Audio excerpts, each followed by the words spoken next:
Welcome to Real Estate IQ Wisdom for Smart Moves, featuring Stephen Mandak from Clutch Moving Company.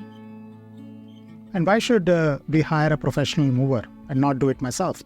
Yeah, there's many factors, First factor is, you can get severely injured. I'm sure when you're younger, you're probably able to move it. But a lot of the times our clients are a little bit mid-age or a little bit older, and, throwing out your back isn't worth it anymore. And a lot of the times now, your friends are not going to want to help you because paying them in beer and pizza is not worth it. Not worth throwing out your back and not being able to move in a day.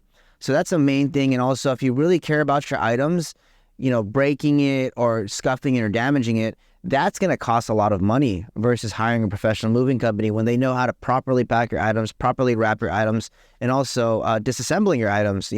For me, I never really played Legos as a kid, and taking apart and putting it back together, it was just a whole lot for me, and I just would have no patience for it.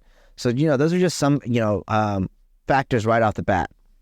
And what packing materials you as a professional recommend?